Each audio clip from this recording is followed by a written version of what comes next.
Welcome back to Loanology, the Jonathan Wells podcast, where we talk all things finance and real estate. I'm your host, Jonathan Wells, and today we're going to talk about lead generation. But first, before we jump into that, you all know that we start our podcasts off with a little cocktail. So today is an Espresso Martini that I made, and the shaker's leaking. But so we made this with Kettle One and a little bit of Lavazza espresso. And I forgot the name of it, but it was some kind of a coffee liqueur that we used in this as well. So I'm going to take a drink of this real quick.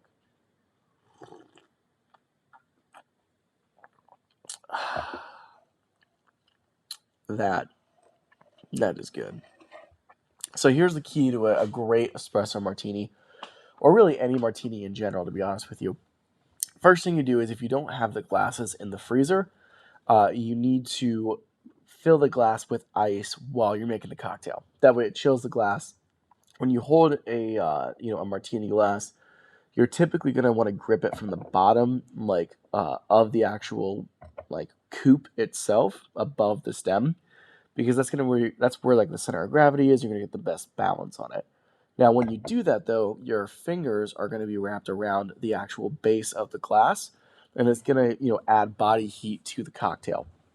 So by chilling the glass before, it prevents you overheating the cocktail with your sweaty hands. So it's going to make the cocktail last longer as far as the chilledness of it, right? Second suggestion or tip when you're making one of these with an espresso martini specifically, after you pour the cocktail in the glass, I always take 3 espresso beans and I put them together, kind of like a little flower almost. That's a great little design you throw in there. Also, what you could do is take an index card, put it over half of the glass, and then take either I don't know if I would use espresso powder, like the ground espresso. I'd probably just use like a cinnamon or a chocolate or a cocoa powder, and sprinkle that over the other half of the glass, and so it makes a nice even line, and one half is covered, the other half is uncovered. That's really sexy, as far as the look on a cocktail goes. And then what else? I think that the only other thing is just to enjoy responsibly, and we're gonna go in for a second look on this one.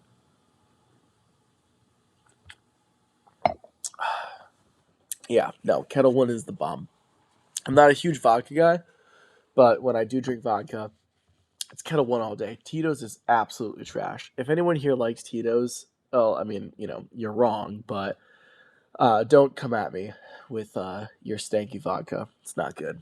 It's not good. It's not good. We don't like Tito's. Doesn't they do have the whole marketing for saving the dogs and all that stuff, which I'm about, but that's the only thing. You have to solicit charity sales to sell your stank ass vodka. So, anyways, that's my rant for this episode probably. But we're going to talk about lead generation. So I'm going to tell you guys exactly what I do to generate leads. And I'll give you some examples, like if you were a real estate agent, what you could do as well. But I think that lead generation is going to be the thing that sets apart, successful agents from unsuccessful agents. That and closing skills, obviously. When it comes to the new market we're navigating, right? There's the NAR lawsuit, so as a buyer's agent, you have to now get compensated from your buyers, and you have to, so you're probably going to make a little bit less per deal, right? And you're also going to, need to sell your value up front to get a limited buyer's agency agreement signed, right? That's the facts. Those are the rules. This is what we have to do, right? So let's start with what do I do to get leads right now? So currently I average about 35 to 40 warm referrals per month, right? Now, most of these are from real estate agents. So if I was a real estate agent, I would probably target divorce attorneys. I would target financial advisors. I would target business owners, and I would target, consumers, obviously, right? So in real estate, it's more business to consumer, It's not like, business to business, right?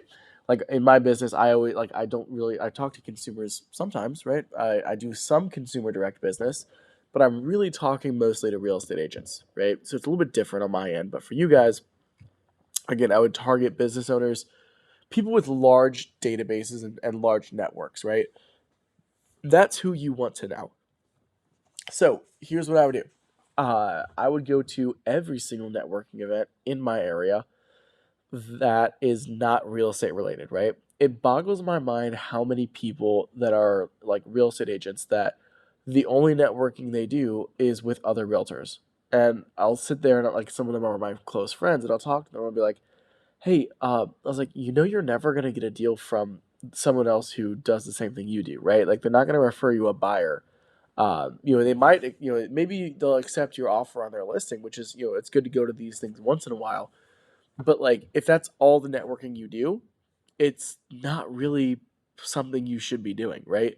And even for myself, I'll look at these and I'll say, okay, I've gone to the same networking events for the last 6 months, and I've seen the same 12 people maybe, and I don't work with any of them, and like I might not even like half of them, right? Like to the like them in the point where I want to do business with them, right? Consistently. And I'm sure people feel the same way about me, to be honest with you. And so, I'm thinking like, hey, maybe I need to switch it up a little bit, right? So I would go to every networking event that's non real estate related. So attorney networking events, if they'll let you in. Financial advisor network, like chamber events, right? Like that's a really easy one is chamber events. Uh, you know, Going to what do they call that? It's not the Lions Club. I think that is a thing though, isn't it? Like the Lions Club at Lions Den is like the store off the highway, but I think Lions Club is like I think that is an actual thing. Correct me if I'm wrong. Rotary, like things like this, right? Like going to different events where you can, really connect with again like more business professionals, right? And the whole goal of you to do that is you want to go in and talk to 5 to 10 people, right? Have a brief conversation, 5 to 10 people. At that point, what I usually would do is take a look at the cards, after the fact, because obviously you're going to get cards from them. And then, hit them up. Maybe it's a text, maybe it's a call. Be like, hey, I enjoyed our conversation. I'd love to learn more about your business. Let's get coffee. When are you free? I can do these days, right? So you can go get coffee with them, and now, or you can do a Zoom meeting if you don't want to go to coffee. It doesn't like we're in the 21st century, guys. Like do whatever you want to do, right? It's 2024. It's a new world. We can do whatever we want, right? So, go do that. Or you can find financial advisors online. You can connect with them on LinkedIn. Real quick caveat: it is super important to have an optimized, social media platform, whatever social medias you use. So use the links in Spotify to actually find my social media, and you can look at it and see what that looks like. Just copy some of that stuff, make a nice bio, do whatever, right? But you want to connect with these people and you want to get to know them a little bit more. 30, 45 minutes, get to know their business, understand how they tick, and ask yourself a question like after you guys get out of the meeting, think of it like, okay, would I actually go have a beer with this guy, or would I actually go hang out with this girl, like outside of work, right? Like are they at that level where I could see myself building, a business relationship with them where we're not just working together, like we actually vibe together like that? If the answer is no, then don't talk to them again, right? Like that's something that I didn't realize until like a couple years into my career, where I was like, if I don't like somebody, I don't have to work with them, right? And so that's like the most freeing thing ever because you're your own person, you're your own business owner. So yeah, you don't have to work with people you don't like. So if you don't like them, don't work with them. If you like them, then be all in, right? So here's what being all in would look like if you're from a lead generation standpoint. Do not call these people every single week and ask for a deal. That is ridiculous. I used to do that. It's You're going to turn off a lot of people doing that. What you should do is make sure that they have all of the resources and then some to know exactly what you do. So what I mean by that is add them on LinkedIn, add them on Facebook, follow them on Instagram, right? Do these things so that they can see what you're posting and you can see what they're posting, right? Now, the other thing you want to do is you want to send them collateral, right? I would probably, it depends on the type of referral source, once a week to once a month, right? So, my realtors, I send a weekly newsletter to my realtors. I'm going to be sending a weekly newsletter to my clients, but I for sure send a weekly, newsletter to my realtors because realtors need to hear from me every single week, right? There's always things changing in the real estate market. Realtors get emails from tons of different lenders and other companies and stuff like that. So I need to make sure I'm staying relevant. Financial advisors and divorce attorneys, once a month, right? I do not want to spam their inboxes. They will hate me if I do that once a week, right? So you have to know your audience and you have to study that. So you want to send them these. These are just different little touches to just let them know that you're still there, right? You don't have to always talk to them on the phone to let them know that you're there, right?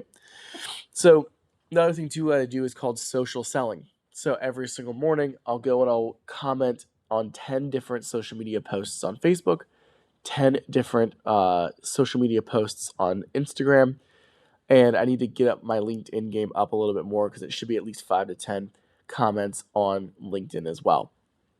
And what you do is you heart, react to everything, and you put the comment in there.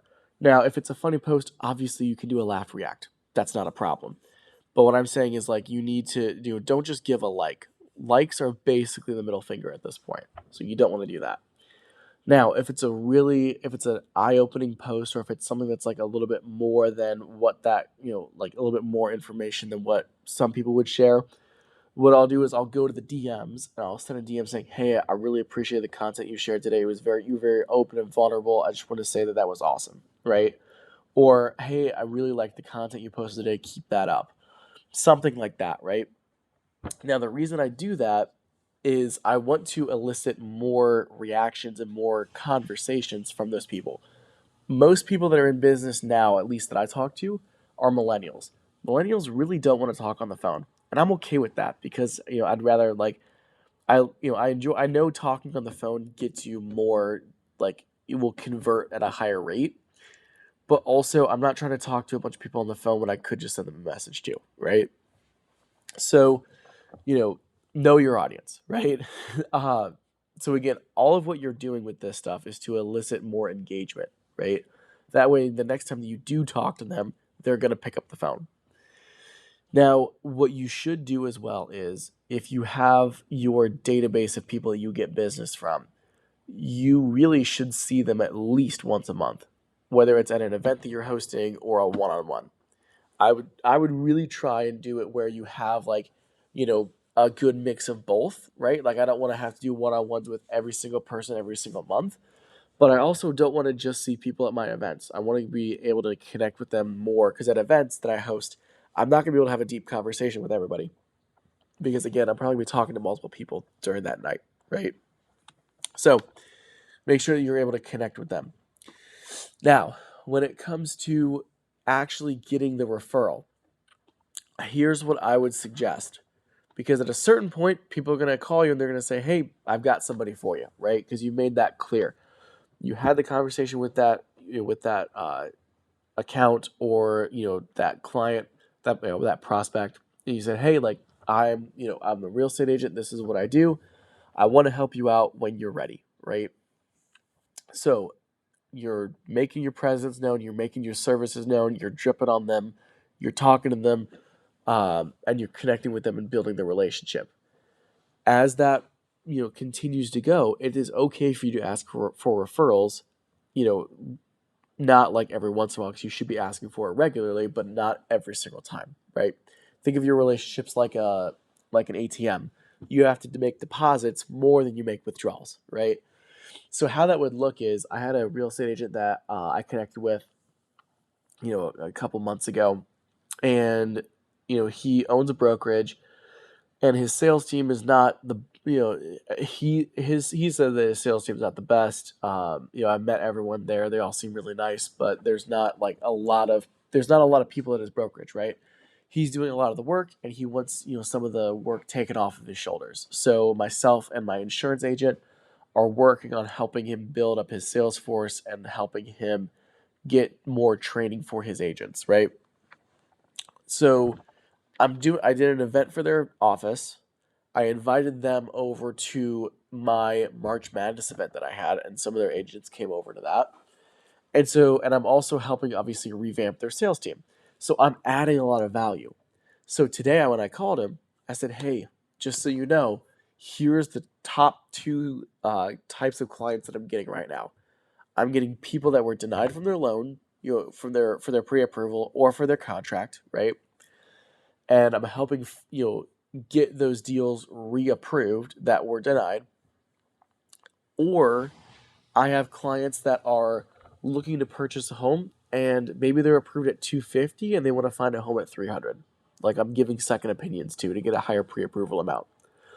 So I told him, I was like, those are the two buyers that I'm working with right now today that I've seen in the last 2 weeks. So I said, who do you know that fits those categories today? Right? So again, even inside of that, I'm still giving value, right? And he was like, "Hey, don't have anything for you right now today, but you'll get you'll get the next one from me." I'm like, "Great, that's all I need is the next one. Like, let's get next one's mine. Let's make it happen, right?" Boom, on to the next call. So that's where as a real estate agent, it's okay to get denied because you're gonna face rejection a lot, right? But you want to be able to really have those open conversations of, if it's a financial advisor, "Hey, here's the deal. I just did 5 CMAs last week for people. Like my clients are getting, on the ball thinking about moving this year. Who in your network needs to have a free CMA from me to know what their home is worth so that they can use that in the financial review with you, and add that to their assets. Maybe they're thinking about moving in the next 2 years. They want to plan for that. Maybe they're X, Y, and Z, right? So your financial advisor has the ability to refer you at that point using because they know what you do and they know what you're after. Because to be honest with you, most people don't know how to refer us unless somebody's like purchasing a home and they say, "Oh yeah, I'm gonna go buy a home tomorrow," or I'm looking at homes. And at that point, if they're looking at homes, it's already too late because they've already found a lender, they've already found a realtor, and they're not going to sway from them most of the time, right? Because like 70% of people use the first agent, the first lender they meet with. So you want to be first. So again, you're not looking for people that are buying today. You're looking for people that are buying 6 months from now, a year from now, etc. Building the pipeline, right? So you get their information. Here's a little, I don't know what, like industry secret, maybe? I don't know. It's not really an industry secret, but like, don't be mad at me because most of the people that are listening to this are going to be like realtors. Um, Realtors suck at like actually referring clients, right? What I mean by that, and again, don't be mad at me, right? It's just the truth and it's probably my fault too for not like explaining how to do it. But most realtors like will not give you the client's contact information, and they will not give you they will not actually send over a full introduction, right? They'll say, "Hey, here's the person's information, call them." So, took it upon myself to create the professional handoff for my real estate agents. If you're a real estate agent listening to this, don't be mad. What I would say is just pay it forward and do this for your other accounts that you're getting business from. So, if I talk to a real estate agent and that real estate agent says, "Hey John, I've got a lead that I want to send your way, and what do you need from me?" Realistically, all I tell them, like, "Hey, just give me their phone number, give me their name and their email. I'll take care of everything else," right? Because again, you want to have a very low barrier of entry when you're receiving a lead. Because if you have a high barrier of entry, then you're not going to get any leads, right? You want to make it as easy for your real referral partners as possible to give you leads, right? So again, that was kind of like a joke that I was saying that realtors suck about referring leads, because it is like I do this purposely because I want it to be a low barrier of entry, right? Here's my new lead intro text. So I put this in my notes app. If you're a realtor and you want this, just shoot me a message. You have my contact information, I'm sure. I will send this over to you. You can change it and put it together for the realtor side. But here's where it goes. Hi, referral partner's name. Thank you so much for connecting us with lead's name. We greatly appreciate your endorsement of us. Now, by the way, I get the lead's contact information. I'm doing a group text from my cell to both parties, right? Like they're in this together. Hi, lead name. It's a pleasure to meet you and thank you for the opportunity. Let's schedule an introductory consultation call where I help you think through everything that's important with your home financing. And then right after that, there is the link to my actual consultation, which is like a 45-minute Zoom call. Please select a time that works for you, and if this is urgent and you cannot find a more convenient time sooner, please reply and we can expedite. So what this does is I use a service called Calendly, where it plugs into my calendar and it gives the client available times inside of a time slot that I'm available to, right? So if they can't find something within the next 48 hours, I tell them, text me. I want to meet with you within 48 hours because, again, speed of lead, first person that meets them gets the deal. So I want to talk to them within 2 days of me getting their information. If there's nothing available, I will make time. I'll move an appointment around. I'll reschedule. I'll stay a little bit later. I'll work a little bit earlier. I'll find a way to squeeze the time in so I can meet with that client, because that is a golden opportunity, right? Now, before our call, to help our time be more effective, please visit the link below to complete a short 15-minute questionnaire. If you're on the go, please click the link above and download our free app and complete the questionnaire. On the app, you'll also have access to a handy mortgage payment calculator. Thank you, lead name. We will take great care of you. My name. P.S. Again, if you have any urgent questions, please reply and we can schedule a quick call for today, right? So there's only 2 links in here: my consultation, my homebuyer's consultation, and my actual application, right? Now, I call my application a questionnaire. When they actually download it and actually look at everything, it says Jonathan Wells loan application. Sometimes they'll text me like, "Hey, is this the questionnaire?" I'm like, yeah, you found it. You got the right one, right? The reason why I call it a questionnaire is that, like 82% of people will fill out a questionnaire. Only 50% of people will fill out an application. The reason is, if you fill out an application, you're afraid you're going to get denied, right? And there's no such thing as a denial over here. Only a, hey, let's work on X, Y, and Z till you're approved, right? So I don't deny clients. I just tell them, hey, we got to work on things a little bit, right? But if you're a real estate agent, you could have your Calendly link to maybe an introductory phone call.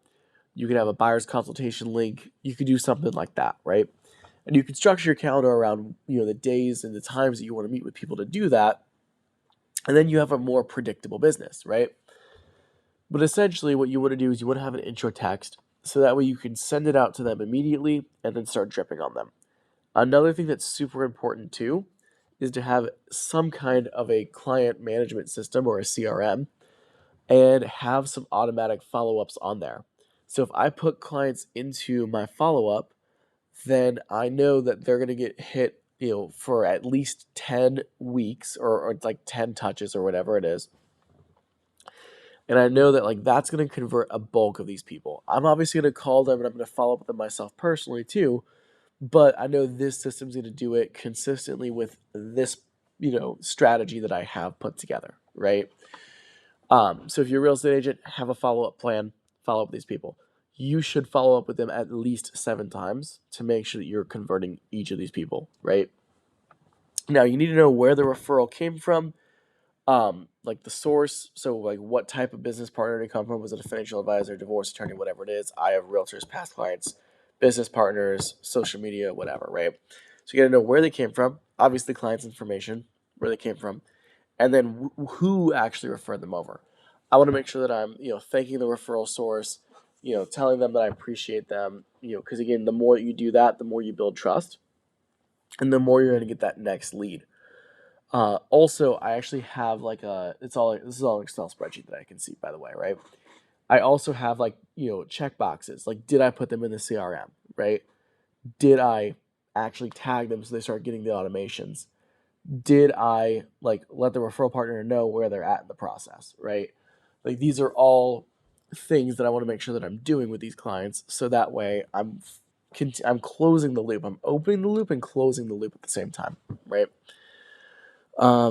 Yeah, and that's lead generation. So again, it's all about creating relationships, fostering relationships, and then getting business, like asking for the business from those relationships, and then taking that client through the sales process, right? We could talk about the professional sales process. I think that's going to be a good topic for maybe the next episode or a couple episodes from now. But this is really like, I want to talk about like actually how to foster those relationships, how to build, that community and build those referrals, right? There was going to be something else I was going to talk about too about this. Um, oh yeah, here's a really big misconception I think that a lot of realtors have and a lot of mortgage lenders have too. Like, I think that the only sale in our business is if somebody buys a home and uses me to finance. That's the wrong way to look at things, right? Like, if you're an insurance agent, you have a vast majority of products you can sell. With mortgage lending and real estate sales, there's only one product you can sell. You're either buying a house or you're selling a house, right? You're either doing a refi or you're doing a purchase. Like, those are the only products that we sell, right? In reality, you should have probably 8 different products that you sell. So for me, it would be a purchase, it'd be a refi, it'd be a 5-star Google review, it would be maybe a social media post that they make, right? Like promoting my business. It's a connection to some type of industry professional. It's a referral to another client. So that's 6.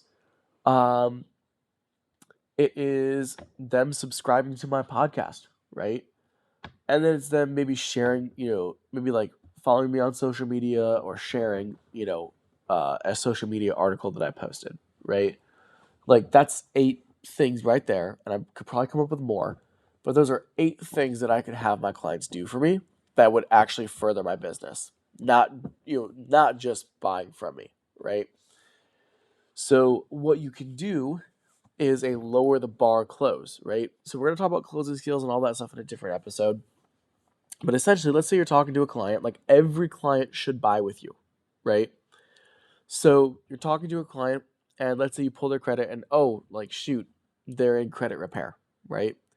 Oh, I didn't even talk about an email newsletter. Like, that's something that I do too, right? Like, they could subscribe to the email newsletter, right? There's many a thing that they could do. So you talk to them, they don't credit qualify, or they're not looking to purchase right now. They're going to delay it 6 months. Okay, cool, that's great. Hey, sell them something else. All right, cool. Hey, I understand. I get that. Like, it sucks your credit. Your credit's shot right now. Here's what we can do to help you. Here's what I can do to further your goals. Right? Like, these are things that I'm doing to add value to your life. Because I'm doing this for you, can I ask you for a huge favor? Right? They're like, yeah, what's up? Hey, do you mind giving me a 5-star rating on Google, right? I'll send you the link here. I would appreciate, you don't have to write anything crazy. Just give me 5 stars, right? Or write something if you want to, like give a little bit of information about how I helped you with credit repair. And I was actually able to answer your question more than the last person was, right? So that's a sale, right? Because that's furthering your business. You're getting a higher Google rating. People are now going to see that when they go to buy from you. And it doesn't cost them anything, right? So that's a really good way for you to still get something from every single person that you talk to help further your business. You could also, I would say that there should be like a hierarchy of this. So maybe it's like, hey, give me a Google review. That's like number 1. Number 2 is, hey, I want you to subscribe to my email newsletter for my clients, or I want you to subscribe to my podcast. Okay, cool. I want to add you on social media so I can see your stuff and you can see mine, right? Like, all these things are just getting them deeper and deeper into your platform, right? And then at a certain point, you're like, hey, great, like I know you're gonna buy from me, whether it's now or maybe they already bought from you or they're in the process of doing that. But now you're saying, hey, who else do you know? Like I've given you a lot of resources to use, and I know we've had these conversations. Like you believe that I'm valuable. Who do you know that needs to have a conversation or would benefit from listening to this podcast or getting these email newsletters, right? And then they'll give you somebody, and boom, you just got a current client referral like that, and you really didn't have to sell it. You were just giving that information to them. So yeah, hopefully that all made sense for you guys, right? Which, by the way, shameless plug, if you really like this podcast, I would love for you to share it with 5 people that you know. And if you don't know 5 people that would like this, then just share it with however many people you know that would like it, right? You don't have to hit a specific number. Just share it to a couple different people that you think would benefit from it, right? I really do I really love actually making these. It's kind of a passion of mine.